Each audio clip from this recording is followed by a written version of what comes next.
बिस्मिल्लाहिर्रहमानिर्रहीम। क्या आपके साथ कभी ऐसा हुआ है कि आपकी तैयारी तो 100% है, पर उसके बावजूद आप मार्क्स स्कोर नहीं कर पाए, आपकी उम्मीद से कम मार्क्स आए हैं? अगर ऐसा है तो डियर स्टूडेंट्स, आपको पता होना चाहिए कि कंटेंट और जो आपकी प्रिपरेशन होती है वो, और उसके बाद पेपर प्रेजेंटेशन, ये दो अलग अलग चीज़ें हैं।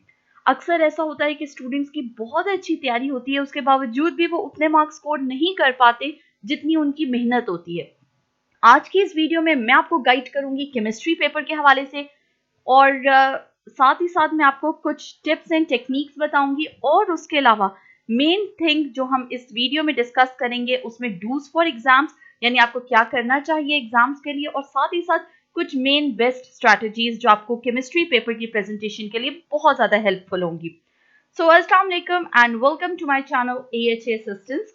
डियर स्टूडेंट, स्टार्ट लेते हैं सबसे पहले एग्जाम्स टू डूज से, यानी ऐसी चीजें जो आपको एग्जाम्स में करनी है, चाहे वो केमिस्ट्री का पेपर हो या कोई भी पेपर हो, उसके लिए आपको ये लाजमी अपनानी है चीजें। लेकिन स्पेसिफिकली आज हम बात करें केमिस्ट्री पेपर के हवाले से, तो डियर स्टूडेंट सबसे पहली और मेन चीज आ जाती है टाइमिंग।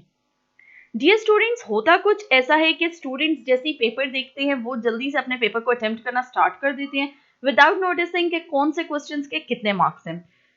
जैसे ही आपको आपका पेपर मिले, सबसे पहला काम आपने करना होता है, आपने डिवाइड करना होता है टाइम को। ठीक है, आप इसकी प्रैक्टिस पहले से भी कर सकते हैं। ऑब्वियसली आपको पता है कि शॉर्ट क्वेश्चन आंसर्स कितने मार्क्स के होंगे, एमसीक्यूज कितने मार्क्स के, लॉन्ग क्वेश्चन कितने मार्क्स के, उसके हिसाब से आप उसकी सब डिवीजन कर सकते हैं। होता क्या है कि स्टूडेंट्स जो शुरू के शॉर्ट क्वेश्चन आंसर्स होते हैं ना, उन्हें तो बहुत ही खूबसूरती के साथ, बेस्ट पेपर प्रेजेंटेशन के साथ उन्हें सॉल्व करते हैं। लेकिन जैसे जैसे टाइम शॉर्ट होता है, टाइम आगे भागता है, जब लॉन्ग क्वेश्चन की तरफ वो पहुंचते हैं तो उनकी पेपर प्रेजेंटेशन का बेड़ा गर्क हो चुका होता है, क्योंकि ऑब्वियसली टाइम शॉर्ट होता है, काम ज्यादा बाकी होता है। तो इस सिचुएशन में वो जल्दी जल्दी हरी में लिखते हैं, और उससे उनकी राइटिंग भी इफेक्ट होती है और पेपर प्रेजेंटेशन भी। इसके लिए बेस्ट टेक्निक ये है कि आप रिस्ट वॉच हमेशा वेयर करें, और जो एग्जामिनेशन हॉल में लगी हुई होती है क्लॉक, उस पर तो बिल्कुल डिपेंड ना करें। आप अपने टाइम को डिवाइड करें कि आपने इतने टाइम में शॉर्ट क्वेश्चन आंसर्स को कंप्लीट करना है। जैसे ही वो टाइम आपका ओवर होता है, अगर उस टाइम में आपका वो क्वेश्चन कंप्लीट नहीं भी हुआ, तो जल्दी से उसको वाइंड अप करें और उसको कंप्लीट करें। हर क्वेश्चन को एक स्पेसिफिक टाइम पीरियड में सॉल्व करने की कोशिश करें। नेक्स्ट आपके पास मेन इंपॉर्टेंट चीज आ जाती है, read the questions at least twice, यानी कम से कम ना 2 बार आपने क्वेश्चंस को रीड करना है। अक्सर स्टूडेंट्स करते क्या है कि वो जल्दी से क्वेश्चन को रीड करते हैं शुरू का, अब नीचे डिस्टिंग्विश लिखा हुआ है या डिफरेंशिएट लिखा हुआ है या गिव एडवांटेजेस लिखा हुआ है, वो उस चीज को रिकॉग्नाइज ही नहीं करते, बस स्टार्ट का वर्ड देखकर क्वेश्चन को आंसर करना शुरू कर देते हैं। ये बहुत बड़ी गलती होती है स्टूडेंट की, जिससे उनके बहुत सारे मार्क्स लूज होते हैं। इसके बाद एक और मेन चीज आपके पास जो आ जाती है वो ये कि अगर इन केस कोई भी क्वेश्चन आपका आउट ऑफ सिलेबस आ गया ना, तो आई सजेस्ट उसको लाजमी अटेम्प्ट करें। बिल्कुल भी ये सोच के आप उस क्वेश्चन को ना छोड़ें कि ये क्वेश्चन तो आउट ऑफ सिलेबस है, मुझे तो आता ही नहीं। आपको पता है, अगर पास्ट एक्सपीरियंसेस से देखा जाए ना, तो बहुत बार ऐसा हुआ है कि अगर कोई क्वेश्चन आउट ऑफ सिलेबस आ गया ना, तो उसके बाद में फुल मार्क्स अलॉट कर दिए गए स्टूडेंट्स को, और जिन स्टूडेंट्स ने उसको अटेम्प्ट किया होता है उनके तो उसमें फुल मार्क्स मिल जाते हैं, और जिन्होंने उसको छोड़ दिया होता है ये सोच कर कि ये तो आउट ऑफ सिलेबस है, हमें आता नहीं, तो वो लूज कर जाते हैं मार्क्स। इसलिए अगर कोई क्वेश्चन आउट ऑफ सिलेबस आ जाए ना, तो उसे तो लाजमी अटेम्प्ट करना है आपने। अब मैं आपके साथ डिस्कस करने जा रही हूँ paper presentation strategy, specially for your chemistry paper. Content जो होता है पेपर का वो तो किंग होता है, ठीक है, लेकिन पेपर प्रेजेंटेशन और द वे आप पेपर को लिखते हैं वो बहुत ज्यादा, उससे फर्क पड़ता है, उससे बहुत ज्यादा चीजें मैटर करती हैं। सबसे पहली और मेन टिप जो मैं आपको प्रोवाइड करूंगी वो ये है कि आपने हर क्वेश्चन को डायरेक्टली आंसर करना है। फॉर एग्जाम्पल, अगर कोई क्वेश्चन है ना, list 3 points of Boyle's law, तो आपने आंसर को अपने इस तरीके से स्टार्ट करना है, the 3 points of Boyle's law are, और फिर उसको पॉइंट वाइज उन लॉस को आप या उन पॉइंट्स को आप एक्सप्लेन करें। ठीक है, उसके बाद नेक्स्ट आपका आ जाता है कि आपको हर पॉइंट का हर जो आंसर है ना, कोशिश करें उसको पॉइंट वाइज लिखें।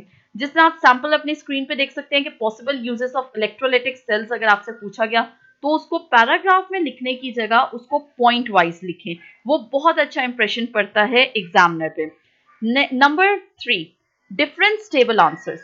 अगर कुछ ऐसे क्वेश्चंस आपके पास आ जाते हैं जिसमें आपने डिफरेंसेस लिखने हैं, तो आपने उसको टैबुलर फॉर्म में उस टेबल को बनाना है और कोशिश करें पेंसिल और रूलर की हेल्प से उस टेबल को बनाएं। अगर 4 मार्क्स का क्वेश्चन है, एटलीस्ट 4 पॉइंट्स लाजमी दें।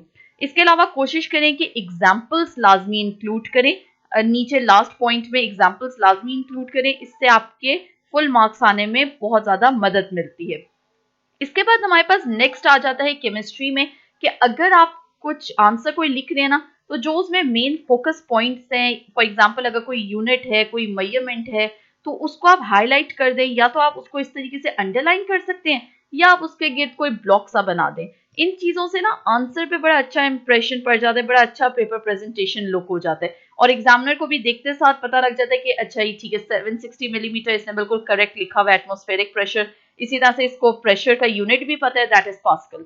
ठीक है, इस तरीके से बहुत अच्छा इन्फ्लुएंस होता है एग्जामिनर पे। इसके बाद नेक्स्ट आपके पास आ जाता है कि ट्राई टू गिव एग्जांपल्स। कोई भी क्वेश्चन हो, इवन के शॉर्ट क्वेश्चन का है ना, तो उसमें भी जस्ट एक लाइन लाजमी लिख दें एग्जांपल्स की और उसको हाईलाइट कर दें, या अगर अंडरलाइन कर दें, या जस्ट एग्जांपल्स की हेडिंग दे दें और एग्जांपल्स लिख दें। पॉइंट वाइज भी लिख सकते हैं एग्जांपल, बुलेट पॉइंट्स में भी, और इस तरीके से भी लिख सकते हैं। ये बहुत अच्छा इंप्रेशन डालता है आपके पेपर प्रेजेंटेशन पे। नेक्स्ट आपके पास आ जाते हैं, आपने अगर कोई लॉन्ग क्वेश्चन का आंसर है ना, जब आपने आंसर कंप्लीट कर लिया तो लास्ट लाइन में कोशिश करें कि उसको समराइज कर दें। जिस तरीके से कोई भी आपका क्वेश्चन है, जिस तरह आप कहते हैं ना कि कंक्लूजन लिखना, उस तरीके से आप लास्ट 2 लाइंस में उसको कंक्लूड कर दें, ताकि एग्जामिनर जब आपका पेपर चेक करे तो वो ऊपर से जब वो पढ़ ही रहा होता है इंट्रोडक्शन, उस वक्त फौरन उसकी नजर पड़ जाती है कंक्लूजन पे।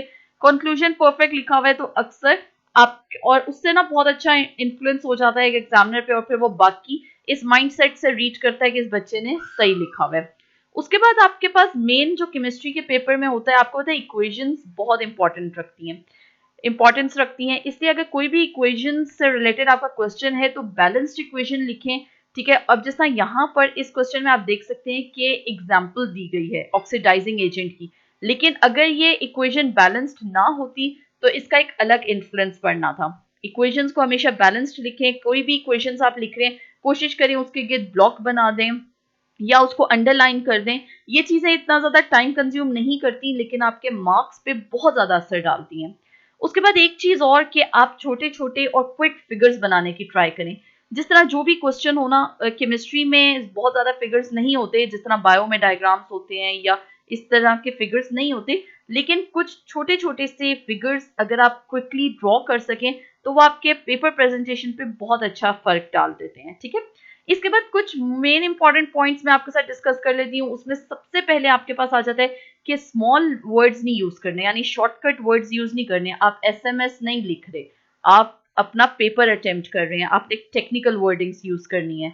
उसके बाद आपने अपने पूरे पेपर को जब कंप्लीट कर लेना है तो एक बार गो थ्रू करना है कि कहीं कोई क्वेश्चन आपसे रह तो नहीं गया। आप टिक करते जाएं कि इतने, फॉर एग्जांपल एनी 6 क्वेश्चंस आपसे कहे गए थे, तो आप टिक करें कि yes you have completed your 6 questions. और उसके अलावा एक चीज और लाजमी चेक कर लें, जो स्टूडेंट्स आजकल बहुत ज्यादा मिस्टेक्स करें कि वो क्वेश्चन नंबर ही गलत डाल रहे हैं आंसर के साथ। आंसर ठीक लिखा हुआ है, क्वेश्चन नंबर ही गलत डाल दिया।